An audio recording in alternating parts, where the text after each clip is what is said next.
Thanks so much for having me, everyone.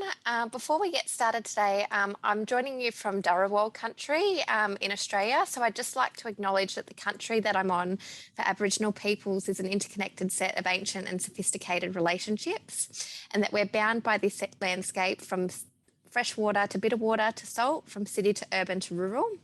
And I acknowledge that the custodianship of Aboriginal peoples of the place that I'm joining you from has kept alive the relationships amongst all living things. And we acknowledge the real and devastating impact of colonisation on Aboriginal countries and peoples, and further commit ourselves to truth-telling, healing and education. So I'm just going to share my screen with the presentation today. So today, I'll be talking to you about mapping stakeholders for equity partnerships. And the content that I'll be talking to you from today is from my personal experience in implementing widening participation initiatives at our university, as well as the research that I've undertaken over the last 10 years in understanding how partnerships between various stakeholders that engage in the widening participation policy landscape in Australia have shaped widening participation in our region as well.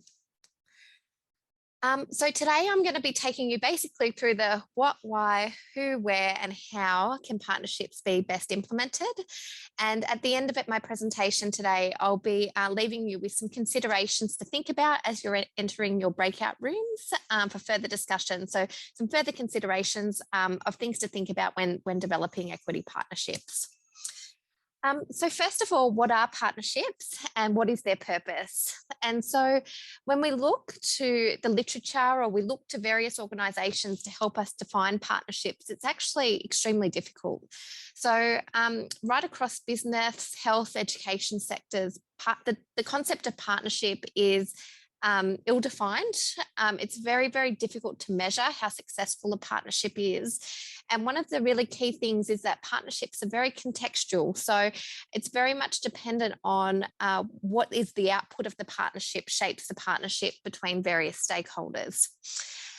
In the widening participation space, particularly in the Australian context, all of the engagement that we see between universities and schools and other stakeholders ranges from a service delivery model, from where universities are designing activities and implementing them within the school setting, right through to very highly integrated partnerships where schools and universities are working alongside each other to co-design, co-implement and co-evaluate. So in the Australian widening participation context, there is everything from transactional service delivery relationships right through to genuine mutually rewarding partnerships. And so, that understanding what is a partnership and what is their purpose is very important in the environment that we're working within, because what we want to be able to achieve effectively are integrated partnerships where stakeholders are working alongside each other. And within the widening participation context, in order to achieve that, I believe that these partnerships need to be centred around the student. So rather than negotiating what's in it for the organisation or what's in it for the stakeholder that we're working with, these partnerships need to be focused on what is the best outcomes for the students in terms of their post-secondary employment and education destinations. So why are partnerships important in an equity setting? I think it's really important for us to really consider this question within the context that we're all operating within. So often, if we're operating in that service delivery transactional model, what ends up happening is that universities or vocational education providers, they're going into schools and they're delivering a program that they think is best for the students that they're working with. Where if we're operating in an integrated, sophisticated partnership setting, we're drawing in the knowledge, the skills, the experiences of the stakeholders, of the students themselves.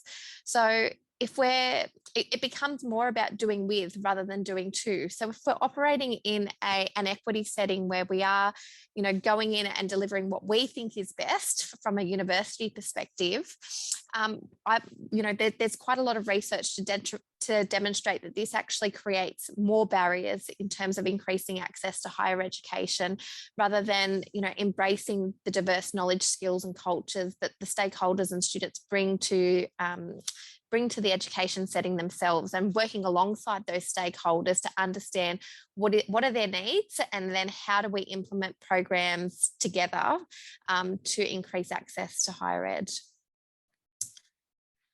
There's been quite a lot of research across both Australia, the UK, and more broadly around who are the partners in an equity setting. And so when you're thinking about your own particular context, partnerships are very place-based. So you really do need to think about who are the important stakeholders within the region that you're delivering WP within.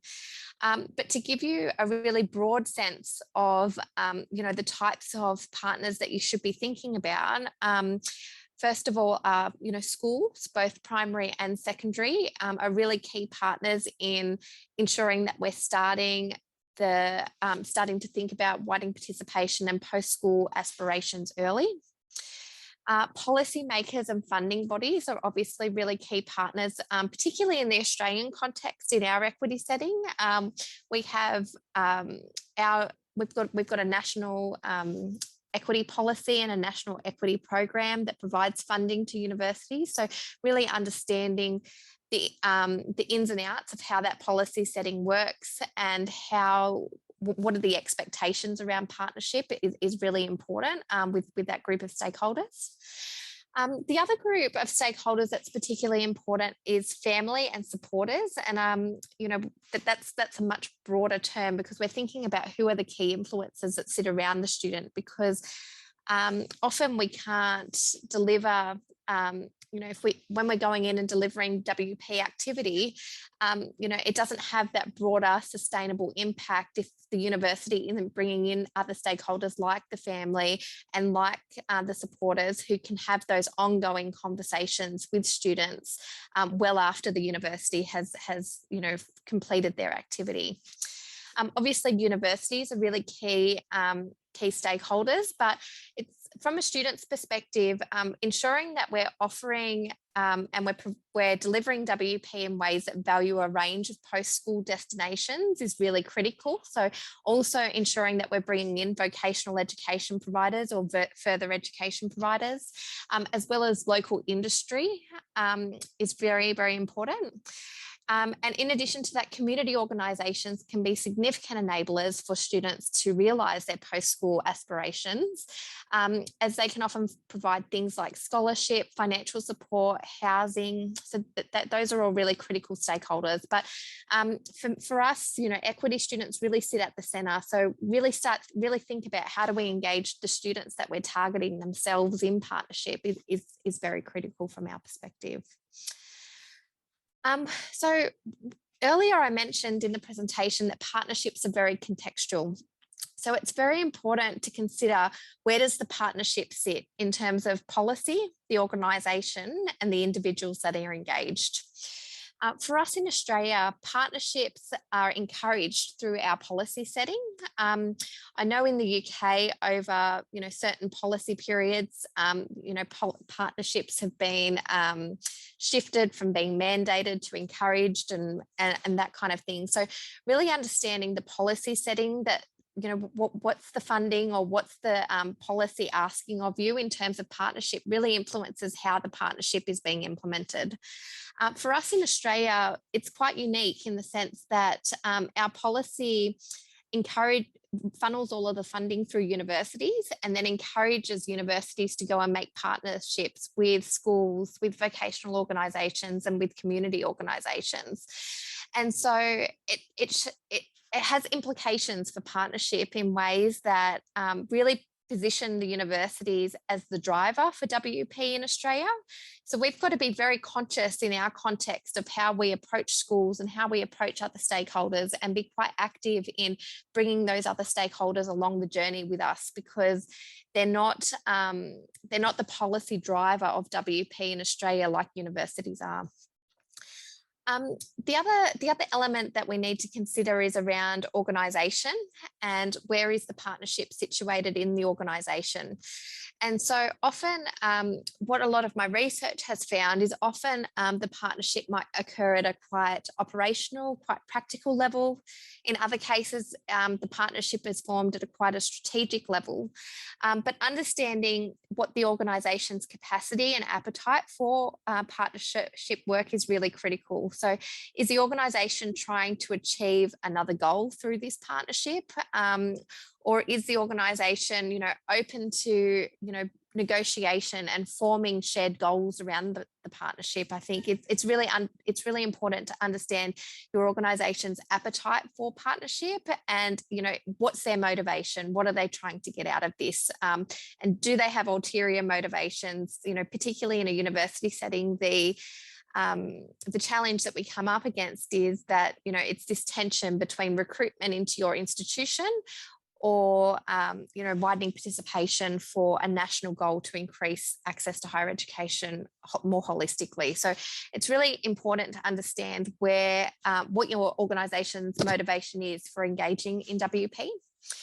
And then also there is the individual. So, the individuals, the equity practitioners that are the ones out there on the ground at the coalface who are engaging with the other stakeholders in the partnership. And often what we see is that individuals have quite a significant appetite for collaboration, but they're constrained by what their organisation wants or the policy setting that they're operating in. So ensuring that that you've got the right individuals engaged in the partnership, someone who can make decisions on behalf of the organisation is really critical. But then also ensuring that, your whole organisation is engaged, and how do you, disseminate information about the partnership across your organisation as well. So when thinking about how equity partnerships can be best implemented, based on the research that I've done and also my experience as a practitioner, WP partnerships should be enacted in ways that are underpinned by multi-stakeholder partnerships. As I said earlier, widening participation activities that provide access to all post-secondary education and professional pathway options values the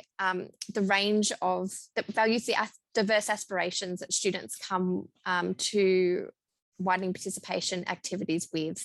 And so making sure that we are not putting up barriers and we're not alienating students, but we're providing students with the whole range of opportunities so that they can make informed decisions about their future. Equitable access to the outputs of the partnership activity. How do you ensure every student in that region has access to WP activities? So how do you work with your stakeholders in ways that you leverage both your expertise but also your reach as well, so that you're engaging as many students as you can in your activity?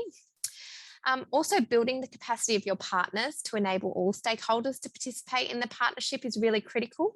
Perhaps sometimes due to funding or due to the ways that the roles have been set up in individual organisations, some organisations have increased capacity for partnership work compared to others. And so thinking about how you increase the capacity either through funding or through professional development of your partners is very critical. Also, impactful governance and decision-making that are timely and evoke decision-making and are inclusive is really important. So, is there a board? Is there a peak decision-making body that represents the interests of all decision-makers? And how are those decisions made? And how are those decisions then communicated and filtered through the other organisations? And the multi-level networks are created across organisations. So you've got school staff working with university staff, working with vocational staff at all levels of the organisation to ensure that stakeholders are connected to the goals of the partnership.